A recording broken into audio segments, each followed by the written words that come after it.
So apparently my mic's super low anyway, so we're going to crank it up just a little bit. There we go. All right. So we're going to be looking at the Blackout Spark SL, and we're going to do the unboxing, and then we're going to be doing some comparisons between this mic that we're listening to now and the new Blackout Spark. So let's go ahead and unbox it.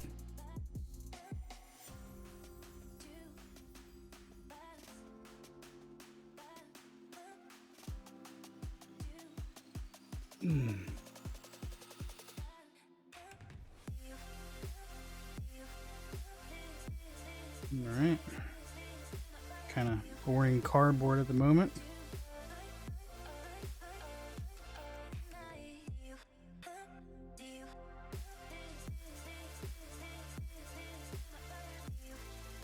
All right, so what is in the box? First, we have some information card.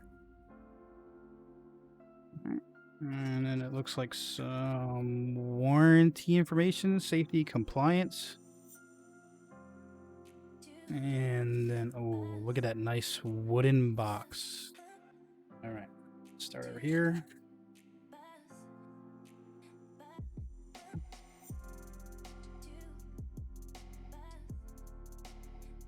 Start with this little box here.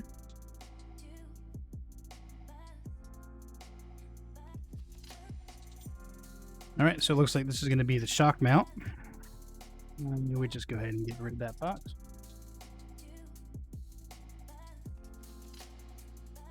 Yeah, I seen this mic. I was looking at other ones and kind of just fell in love with the way this one looked. Nice cage. Very nice cage. Real rigid, which is kind of good. This is going to help keep all the desk bounces, and you smack your desk and get a loud thump. This is going to stop that. All right. That right up here. And okay, that's going to be it. And now it's time to pull out. It comes in a wooden box.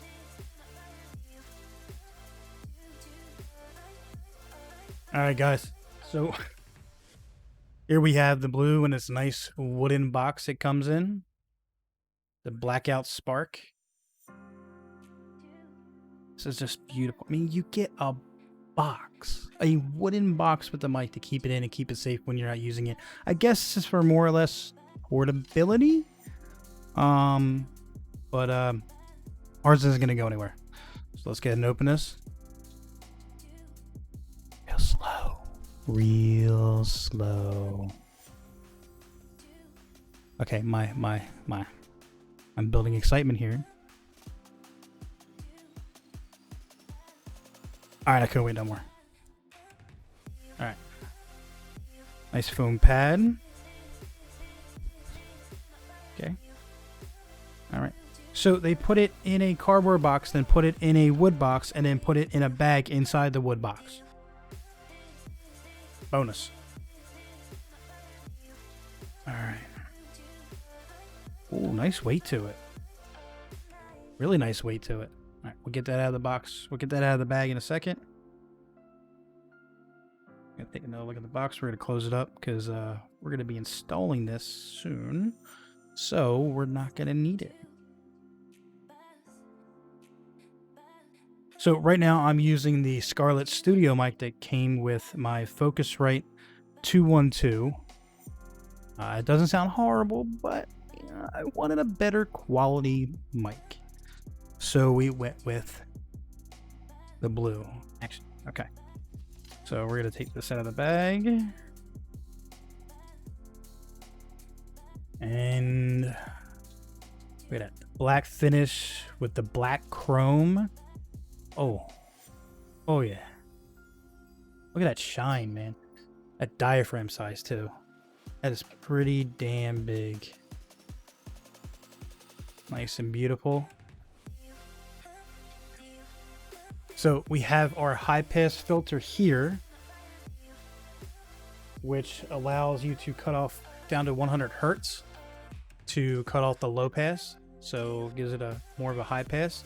And then we also have a a minus 20 dB. So if you feel like you're a little hot showing or a little too loud, you can push on that and it'll go down an extra 20 decibels.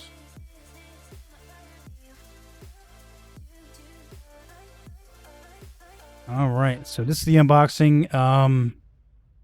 Just for straight up looks and without actually plugging it in and checking it out, I am so far a fan.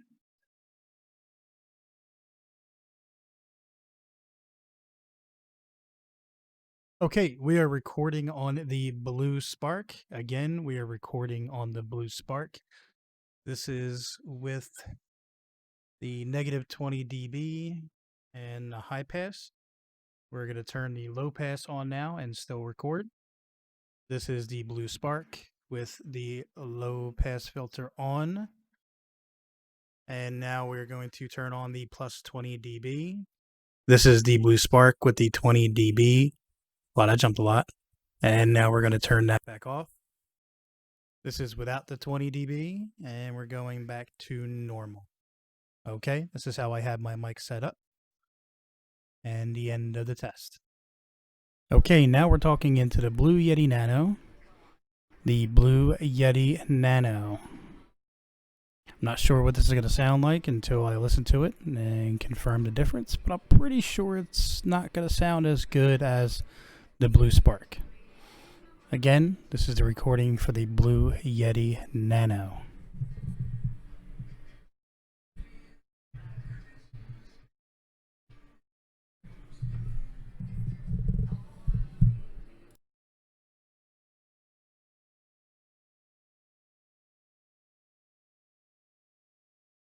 All right, guys, I just finished listening to both recordings. Yeah, like I thought, there's a huge difference in sound. The XLR mic is more clean, more warm, where the USB mic, which is not bad for a $99 USB mic, if you run it through a program like maybe NVIDIA Broadcast, or add some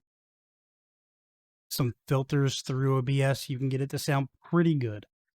I didn't do that with this test because I didn't want to distort the how they are.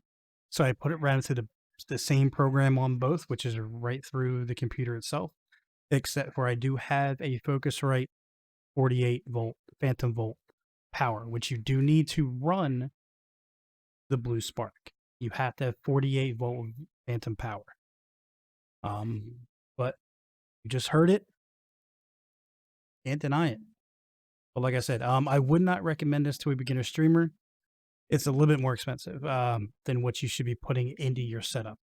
You should go for something maybe a little bit on the cheaper end to start off because you don't want to dump too much money in case you don't wind up following through. But anyone looking to do vocals or, has an established YouTube, this would be a great pickup for $199. It looks great. I mean, come on. It looks beautiful. All right. Anyway, sounds good. Looks good. I like it. And that's going to be the end of the video. If you haven't already, if you did find value in this video, please do me a favor, hit the subscribe button, the like button, click the notifications, and stay tuned for the next one. All right. Take care.